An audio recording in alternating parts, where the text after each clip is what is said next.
आदरणीय कोई बात नहीं भाई, मैं आप बैठा लूंगा, मेरा बोल पर रसोगा, आप बैठ देंगे, आप रोवा ना करो। बहुत ही आदरणीय आज के अध्यक्षता कर रहे चौधरी सतपाल मलिक जी, सभी संगठनों के अध्यक्षगण, सभी खापों के अध्यक्षगण, माता और बहने, मेरे सामने बैठे पूरे मेवात की आन बान शान मेरे भाइयों, मैं कोई ज्यादा लंबा भाषण नहीं दूंगा, लेकिन 2-3 पॉइंटेड बातें करूंगा। आपसे प्रार्थना करता हूं ध्यान से सुनो। जब 31 तारीख को हरियाणा सरकार की साजिश के द्वारा हमारे मेवात को जलाने की कोशिश की गई, उस समय एक माहौल था कि देश के अंदर अपने आप को हिंदू सम्राट कहलाने वाला गद्दी पर बैठा है, कौन रोक पाएगा इसको। हमने तुरंत अपने साथियों को बुलाया, अपने साथियों को बुला करके एक चर्चा की कि हम हरियाणा प्रदेश के जिम्मेवार नागरिक हैं, हमारा फर्ज बनता है कि हम अपने भाईचारे को बिगड़ने ना दें, इसके लिए जान भी देनी पड़ेगी। 9 तारीख के अंदर पास गांव के अंदर हमने अपने किसानों की कन्वेंशन रखी हुई थी। धर्मपाल बटाला जी हमारे सत्तरोड़ के सेक्रेटरी, इनकी खाद का गांव है, हमारे साथी बटाला साहब, हमने इनसे कहा बटाला साहब किसानों की बात में करते रहेंगे, जीनेंगे तो खेती करेंगे, ये लोग हमारे को जीने ही नहीं देंगे, सबसे पहले भाईचारा। हमने उसका मुंह मोड़ने की बात करी, हमने पूरे हरियाणा प्रदेश के इमामों के साथ संपर्क किया। 1 मिनट भाई जी, मैं बोल नहीं पा रहा हूं। पंचायत है हरियाणा प्रदेश के सभी इमाम साथियों से प्रार्थना की कि हम शांति के लिए प्रस्ताव पास करना चाहते हैं, क्या पा सकते हैं। उन भाइयों ने भी साथ दिया। हमने सिख सरदार भाइयों से प्रार्थना की, हम हिंदू मुस्लिम सिख ईसाई इस देश के मालिक हैं, हम मालिक बने रहना चाहते हैं, क्या हमारे साथ आप साथ दोगे। आपको यकीन नहीं होगा कि सिखों के बहुत बड़े जत्थेदार, क्या नाम है जी, डॉक्टर हरप्रीत सिंह, ज्ञानी हरप्रीत सिंह जी, जो अकाल तख्त के पहले जत्थेदार थे, उन्होंने भी कहा कि हम एकता में आपके साथ हैं। उसके बाद हमने अपने भाईचारे को इकट्ठा किया, लगभग 50 खाते बुलाई और पूरा किसानों का प्रोग्राम एक तरफ करके सामने खड़े कर दिए, क्योंकि 80 के अंदर एक प्रदर्शन हुआ था और वो नारे लगा रहे थे कि मुसलमान 80 में नहीं रहेगा। हमने उनको चैलेंज किया, ये खड़े मुसलमान टोक के भी दिखा दो, किसी की भावना दूर नहीं रखो। और जब ये वायरल हुई वीडियो, तब पूरे देश के अंदर भी विदेशों के अंदर ये सवाल पूछा गया कि हरियाणवी तो लड़ना नहीं चाहते, आप कौन लड़ाने वाले। मेरे से बहुत से साथियों ने सवाल करने शुरू करे, मेरे से बहुत से साथियों ने कहा आप हिंदू होकर हिंदू के खिलाफ बोलते। साथियों, मैं किस पंचायत से पूछना चाहता हूं, मैं हिंदू हूं भाई, गऊ के नाम पर जो हत्या करता क्या वो हिंदू है। धर्म के नाम पर जो भाई को ले आता क्या वो हिंदू है। जो गऊ के नाम पर हत्या करता है, जो भाई को भाई से लड़ाता है, वो हिंदू नहीं है, वो गुंडा है, गुंडा। और हमने सबसे पहले पंचायत के अंदर ऐलान किया कि सबसे पहले इन गुंडों को गिरफ्तार करिए। अगर हरियाणा सरकार इस प्रदेश को उजाड़ने की बात करेगी तो सभी खापे और सभी किसान संगठन सबसे पहले हम अपने भाईचारे के लिए जान देने के लिए जाएंगे। जिसमें हिम्मत आके दिखाइए।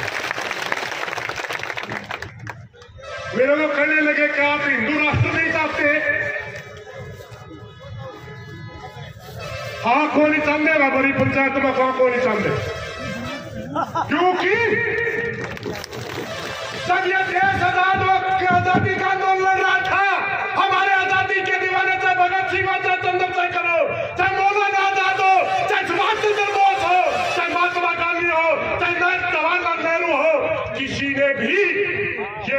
था कि ये हिंदू राष्ट्र होगा, सबने कहा था ये देश सबका होगा, धर्मनिरपेक्ष होगा।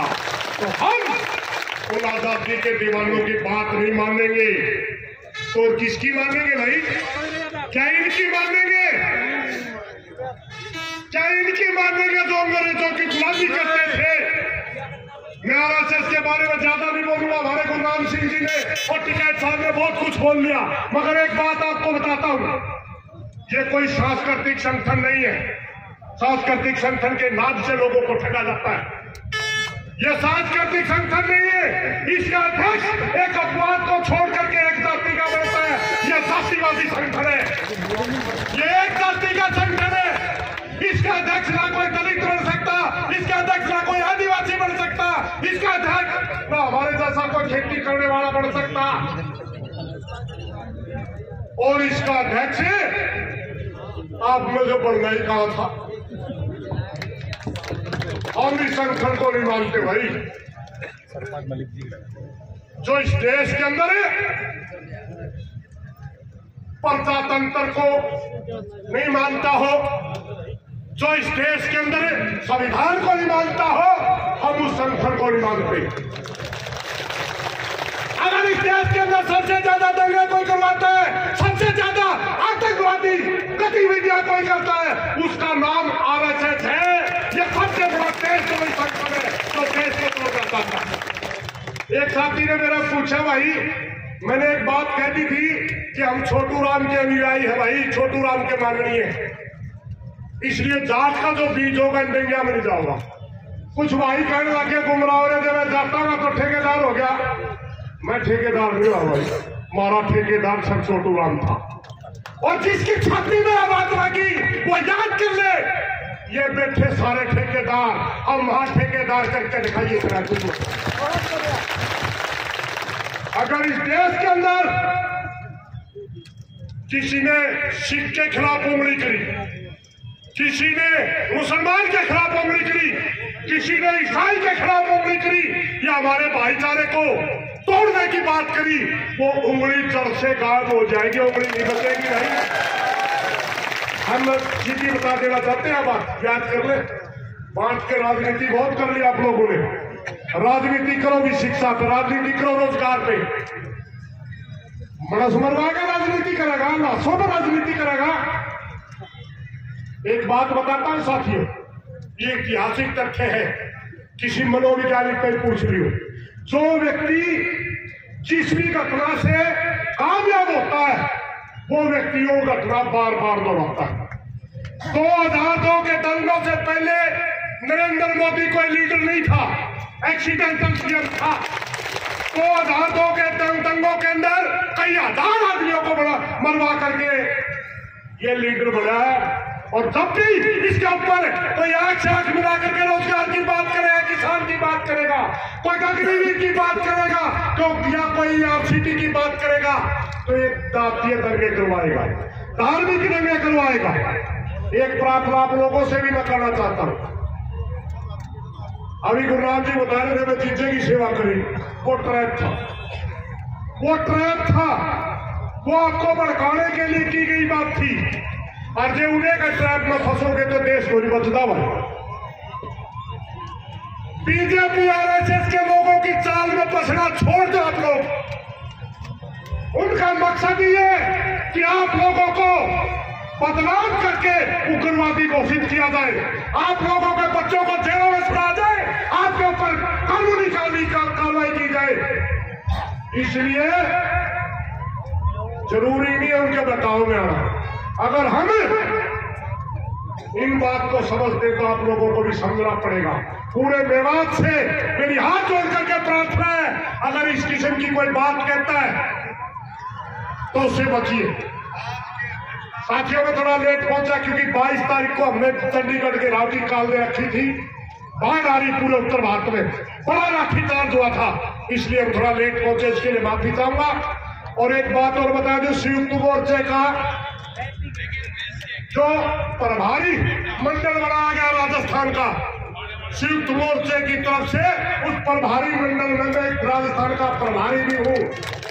कोई भी अगर राजस्थान के किसान की समस्या है, राजस्थान के किसान की जरूरत है, पूरा संयुक्त मोर्चा आपके साथ है, आपके साथ रहेगा। इन्हीं बातों के साथ कोई गलत बात में माफी चाहूंगा। एक बात सिर्फ याद रखियो भाइयों, हम एक थे, एक है, एक रहे। इस बात से सहमत हो आप? एक बात थोड़ा सा एक नारा लाऊंगा सबका अटका है, सुन लिया मैं तो सीआईडी स्कॉर्पियो आ तो मैं कहूंगा जब भाईचारा एकता करता है, आपने कहना गोली से नहीं डरता है, हम मरने से डरने वाले लोग नहीं है भाई। हम शिकारा करे लगेगा भाई, धमकी आओ मेरा बनो 100 धमकी आवा हमें बाकी को बिरयानी करके हमने, मैं कहूंगा जब भाईचारा एकता करता है, आपने कहना है मरने से या गोली से नहीं डरता है, दोनों हाथ खड़े करें। जब भाईचारा